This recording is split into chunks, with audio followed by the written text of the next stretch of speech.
TNN-TV की बैनुल-अक़वामी खबरों के साथ मैं हूं बुशरा खान। मॉन्ट्रियल टाइगर्स ने सुरे जैगुआर्स को कनाडा क्रिकेट G20 शिकस्त देकर चैंपियनशिप जीत ली। मजीद जानेंगे इस रिपोर्ट में।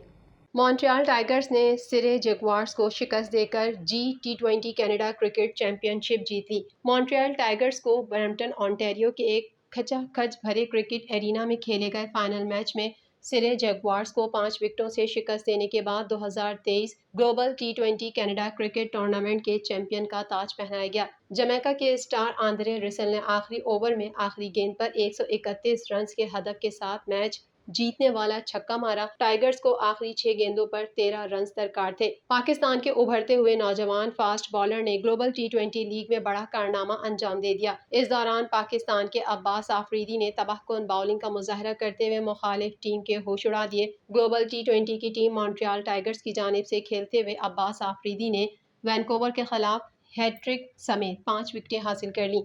अब्बास आफरीदी ने कोर्बन बोश, रिसी वनडरसन और नजीब जदरान को आउट करके अपनी हैट्रिक मुकम्मल की।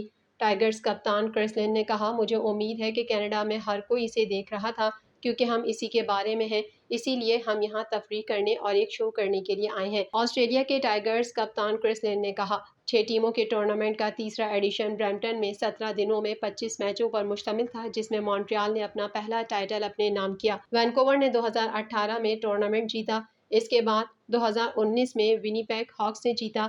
2023 के एडिशन में टोरंटो नेशनल्स, ब्रैम्पटन वॉल्व्स और मिसिसोगा पैंथर्स भी शामिल थे। रसेल ब्रैम्पटन में मुकाबला करने वाले मुतादिद बैनुल-अक़वामी क्रिकेटर्स में शामिल थे, जिनमें Shoaib Malik Brampton, Harbhajan Singh Brampton, Shahid Afridi Toronto और क्रिस गेल मिसिसागा ने भी हिस्सा लिया। अब्बास आफरीदी इस साल पाकिस्तान सुपर लीग के कामयाब तरीन बाउलर भी थे। उन्होंने मुल्तान सुल्तान से खेलते हुए PSL 2023 में 23 विकेटें हासिल की थीं। वाज़ेह है कि अब्बास आफरीदी पाकिस्तान के लिए अंडर 19 टीम की नुमाइंदगी भी कर चुके हैं।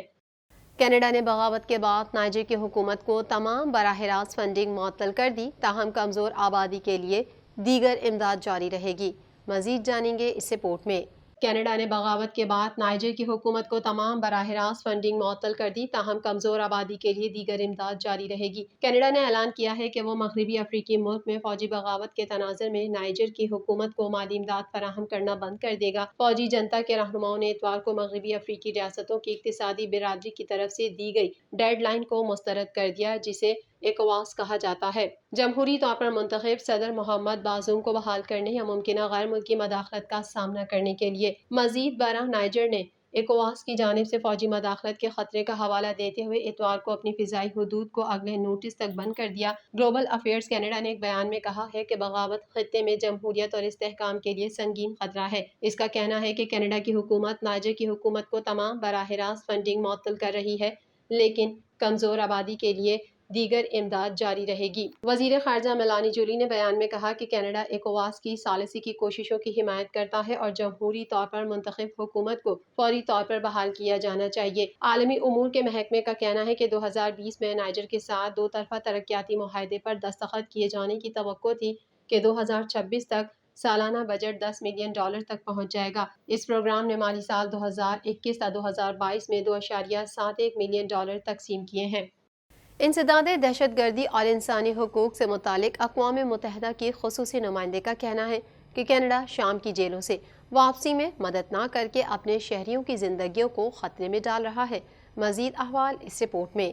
इंसदादे दहशतगर्दी और इंसानी हुकूक से मुतालिक अक़वाम मुत्तहिदा के ख़ुसूसी नुमाइंदे का कहना है कि कनाडा शाम की जेलों से वापसी में मदद ना करके अपने शहरियों की जिंदगियों को खतरे में डाल रहा है। एक इंटरव्यू में फियोनोवालनी अवली ने कहा, कनाडा समेत किसी भी मुल्क के लिए ये नाकाबिल फ़हम है कि वो अपने कमज़ोर बच्चों को उन कैंपों में एक दिन से ज़्यादा छोड़ दें। अक़वाम मुत्तहिदा के ख़ुसूसी नुमाइंदे ने कनाडा की हुकूमत पर मुनाफ़क़त का इल्ज़ाम भी लगाया। ये दलील दी कि शाम में शहरियों के खिलाफ इसके इक़दामात ने बैनुल-अक़वामी सतह पर दीगर कोशिशों की बेकदरी की है। अक़वाम मुत्तहिदा की नुमाइंदा का कहना था कि कनाडा अक़वाम मुत्तहिदा में बच्चों के मुसल्लह तनाज़ात के एजेंडे में सरे फहरिस्त रियासत है, लेकिन दर हकीकत ये अल्फाज उस वक्त खोखले हो जाते हैं जब आप दूसरे ममालिक को दूसरे तनाज़ात में अपने बच्चों की देखभाल करने को कहते हैं اور آپ ان کی دیکھ بھال کے لیے تیار نہیں ہوتے۔ شام کے کیمپوں میں متعدد کینیڈین شہریوں کو حراست میں لیا گیا ہے جن پر داعش دہشت گرد گروپ سے تعلق کا شبہ ہے۔ انہوں نے الزامات کا سامنا نہیں کیا اور نہ ہی ان پر مقدمہ چلایا گیا۔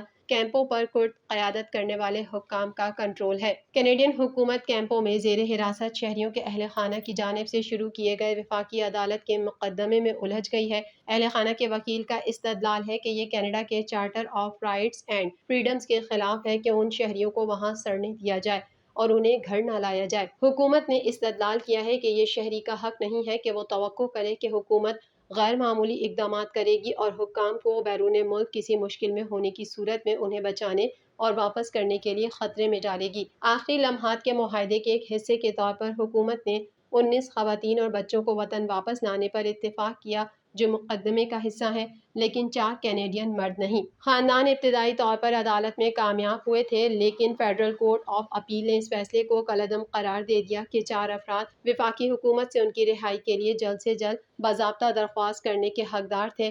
اہل خانہ کے وکیل نے کہا کہ وہ کیس کو سپریم کورٹ میں لے جانے کا ارادہ رکھتے ہیں۔ یوکرین کے بارے میں جدہ مذاکرات کے حتمی بیان نے اس بات کی تصدیق کی ہے کہ مذاکرات نے امن کے لیے مشترکہ بنیاد بنانے میں اہم کردار ادا کیا ہے۔ مزید جانیں گے اس رپورٹ میں۔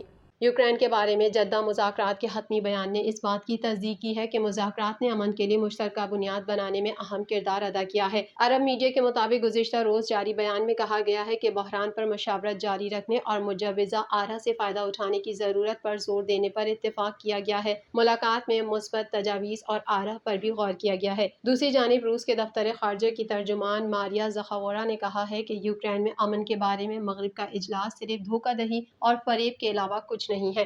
مغرب کا اجلاس یوکرین کے صدر کے نام نہاد امن فارمولے کی ترویج کے لیے مغربی اتحادی ملکوں کے سربراہوں کی کوششوں سے تشکیل پا رہا ہے۔ عرب میڈیا کے مطابق جدہ میں قومی سلامتی کے مشیروں اور اقوام متحدہ سمیت 40 سے زیادہ ملکوں اور بین الاقوامی اداروں کے نمائندوں کا اجلاس ہوا۔ اجلاس کی صدارت سعودی وزیر مملکت، وزراء کونسل کے رکن اور قومی سلامتی کے مشیر مساعد بن محمد الابان نے کی۔ شرکاء نے اجلاس بلانے اور اس کی میزبانی کرنے پر سعودی عرب کی قیادت کا شکریہ ادا کیا۔ انہوں نے کہا کہ یہ اجلاس سفارتی سطح پر سیاسی راہ حل کی تلاش کے لیے نہیں ہے بلکہ غلط فائدہ اٹھانے اور روس کے خلاف اتحاد بنانے کے مقصد سے تشکیل پا رہا ہے۔ یہ مذاکرات سعودی ولی عہد اور وزیر اعظم شہزادہ محمد بن سلمان کی کوششوں کے تسلسل کے نتیجے میں ممکن ہوئے۔ سعودی ولی عہد مارچ 2022 سے اس حوالے سے کوشش جاری رکھے ہوئے تھے۔ سعودی عرب میں ہونے والے مذاکرات میں جن ملکوں اور تنظیموں نے شرکت کی ان میں Argentina, Australia, Bahrain, Brazil, Bulgaria,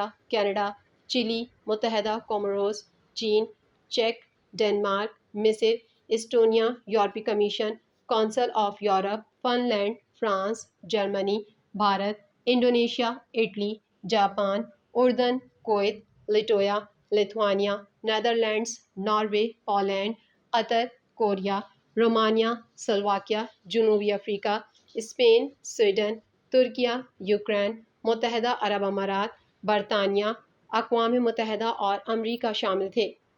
سابق امریکی صدر ڈونلڈ ٹرمپ نے 2020 کے الیکشن فراڈ کیس میں ڈسٹرکٹ جج تانیا چٹکن کو ہدف بنا لیا ہے اور جج کی تبدیلی کے لیے تیاری شروع کر دی ہے۔ مزید تفصیلات اس رپورٹ میں۔ سابق امریکی صدر ڈونلڈ ٹرمپ نے 2020 کے الیکشن فراڈ کیس میں ڈسٹرکٹ جج تانیا چٹکن کو ہدف بنا لیا ہے اور جج کی تبدیلی کے لیے تیاری شروع کر دی ہے۔ میڈیا رپورٹ کے مطابق ٹرمپ کا موقف تھا کہ اس بات کا امکان ہے کہ رجسٹرڈ ووٹرز میں سے ججوں کو منتخب کیا جا سکتا ہے، اس لیے موجودہ جج کی موجودگی میں منصفانہ ٹرائل کا امکان نہیں ہے۔ تفصیلات کے مطابق ڈونلڈ ٹرمپ نے social media platform Truth Social پر ایک پوسٹ میں لکھا کہ واشنگٹن کے رہائشیوں نے بڑی تعداد میں ان کے خلاف ووٹ دیا تھا، اس لیے ان کے کیس کو واشنگٹن سے منتقل کیا جائے۔ اس کے ساتھ ہی انہوں نے کہا کہ وہ جج تانیا چٹکن کی دستبرداری کے لیے بھی کوشش کر رہے ہیں۔ یاد رہے کہ 2 اگست کو ٹرمپ پر 4 ماہ میں تیسری بار مجرمانہ الزامات عائد کرتے ہوئے انہیں 2020 کے انتخابات کے نتائج کو بدلنے کا مورد الزام ٹھہرایا گیا تھا۔ تاہم سابق صدر نے الزامات مسترد کرتے ہوئے کہا تھا کہ اس مقدمے کا مقصد 2024 کے صدارتی انتخابات کے لیے ان کی مہم کو نقصان پہنچانا ہے۔ واضح رہے کہ مقدمے کی اگلی سماعت 28 اگست کو ہوگی۔ TNN ٹی وی کے نیوز بلیٹن میں فی الحال اتنا ہی۔ مزید خبروں اور اپڈیٹس کے لیے دیکھتے رہیے TNN ٹی وی۔